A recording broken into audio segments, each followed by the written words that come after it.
Hi Gemini, June 2024, ito na po ang inyong reading. Kuha lang tayo ng ilang messages para sa inyo. As usual, mensaheng gabay lamang po.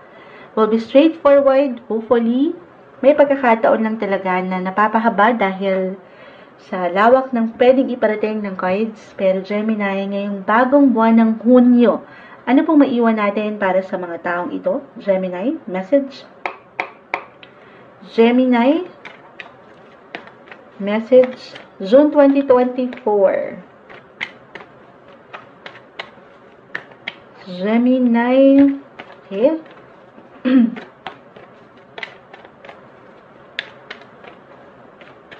Meron nang pumagsak. Add lang tayo dito. Ayan, add pa tayo.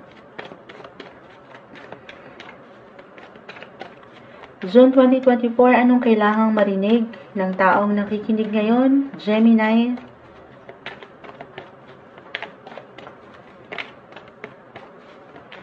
Gemini. Okay, so mamaya tayo. Try natin munang tingnan. Medyo mailap. Okay. The Hangman, the Seven of Wands, the Nine of Cups, and the Queen of Pentacles. Ang ganda. Claim na natin. Ngayon pa lang. Wala pang nasasabi si Moonchild. Bilang andito nga pala tayo sa inyong season, Gemini season, happy birthday po sa ilang nagse-celebrate or magse-celebrate. Saan ba tayo? Oo. Pero meron ditong happiness. Umaangat yung good fortune. I will be honest. Good fortune, good luck, happiness na pwede nyong maramdaman, life in general, mapausaping pera, pamilya, o itong ilang personal goals nyo sa buhay na sobrang i-apply ko ito astrologically. I-add ko lang kasi itong si planet Jupiter, the planet of luck, ayan, and expansion, growth, now entered your sun sign, your, ayan, Gemini, guys. It will last for a year po. So, merong magagandang possibility parating. Kung hindi mo pa ito ramdam, Moonchild, parang wala naman. Kalma. The Hangman ay narito. Para sa ilan maring ito, ano ba yung mga goal nyo? O ilang pinaglaban nyo sa relasyon man? Ayan, para meron kayong pinaglalaban. Tayo po yung live na live sa YT. Ayan, hindi natin maipakita. Pero, maaaring umayon na ngayon. Lalo pa para sa ilan sa inyo na talagang ito yung naging focus sa mga nakalipas na buwan na ito ng taon. I mean, inalayan nyo na ito ng pagprotekta. Maaaring ito ay inyong relasyon, posisyon sa trabaho, and this time, para mabibigyan na kayo ng access. Mabubuksan yung ilang pinto ng oportunidad. Ngayong Hunyo pa lang. Para dito sa magagandang possibility, good news, good luck na parating. Claim natin yan, hindi ko ito tinatamisan, but Queen of Pentacles, dito po, higit yung mapapaangat yung inyong pagiging responsible. I mean, lalo pa po para sa ilan ng mga breadwinners, providers, ayan, mas matutugunan nyo yung ilang pangarap na hindi para sa sarili lang, pero pati na rin dito sa ilang taong malapit sa inyong puso, pamilya, umaangat po dito. It's all about balance. The Hangman. Kalma ka na lang. Easy-peasy na lang to sa'yo.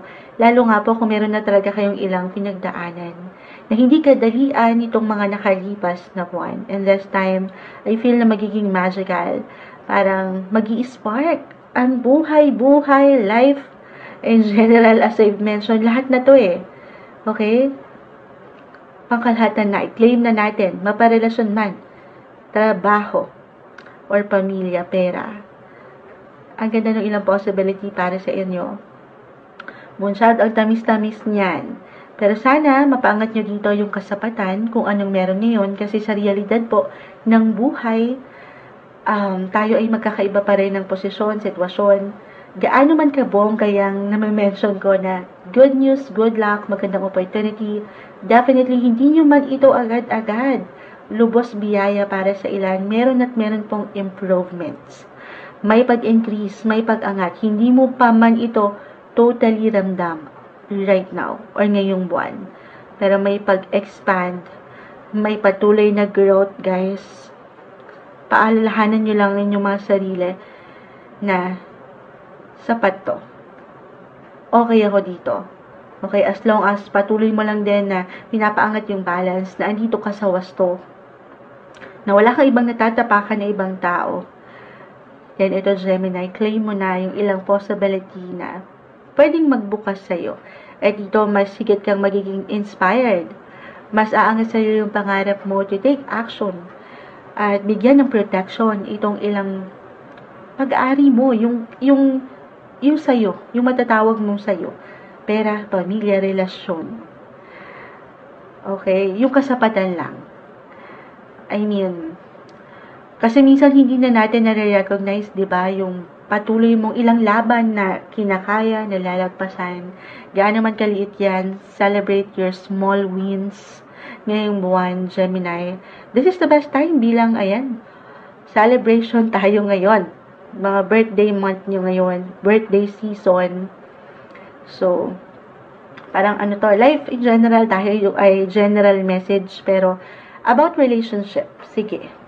Maaring mapagtanto mo ang iyong sarili na maybe kukusa rin namang umangat ito for some of you. Just only take what resonate, pero maaring maging higit kang bukas sa ilang events, party, ganap ngayon. Sabi ko nga, saan ba tayo? Yung iyong paraan kung paano ka nakikipag-socialize. May ilang kasiyahan, kumbaga. At kung magiging bukas ka lang talaga dyan, nang higit right now, I feel dito with your cards na merong ilang baka dito mag-apply yun sa usaping relasyon. Kumbaga, you will meet the right people at the right time na siyang pwedeng mag-iwan ng something benefits para sa'yo sa anumang paraan. Okay, hindi sa meron tayong hinihintay na benepisyo sa isang tao. Pero kung magiging open ka kahit sa simpleng pagpapayo or pwede rin silang maging daan para sa mas ikaw unlad mo, maging bukas ka doon. Anyway, umuulan guys. Merong blessing. Ayan, sinasalubong tayo. Pasensya na po sa ingay, pero ilalaban natin to ngayon. Okay, if single, kung magiging open kayo dyan, merong someone na maaring tumatak sa inyo. Ngayon pa lang, mapa social event or business event man ito, or kahit over the net, meron dito parang gusto kayong bigyan ng security or ng protection, as I mentioned, or through your community, organization, social groups, your friendship, maaring merong, sabi ko nga, pwedeng magbigay diin or magbigay ng daan patungo ito kay the one. Kung inyo lamang pahihintulutan ang inyong mga sarili, maaring merong tumatak sa inyong buhay, relasyon, pag-ibig, this month. Ngayon pa lang. Okay? Couples in a relationship, sabi ko nga dito, patuloy na may pagprotekta sa isa't isa. Mas papaangatin nyo yung kasapatan, kasiyahan, or kung dumadaan man kayo ngayon sa ilang pagsubok ng buhay na napaka-normal, I feel with your cards na ano man yan, through ups and downs, through thick and thin, sa huli ay pipiliin nyo ang maging masaya. Okay, kuha tayo ng pinaka-final words para sa mga Gemini. June 2024. Ano pong may iwan natin para sa kanilang message? Focus. Focus, focus, focus dito sa focus. Ano dahil? Focus ka sa goal mo. Sa gusto mong pang maritim. Sa gusto mong, sabi ko nga, iwan ng proteksyon sa iyong posisyon, relasyon, at walang imposible para sa iyo. Paangatin mo lang yan. Focus ka, huwag kang magpa-apekto doon sa parang kulang. Okay, with 9 of Cups kasi or the Hangman. At times, minsan hindi natin napupuna, baka higit kayong, alam yun, baka nagiging perfectionist ang ilan.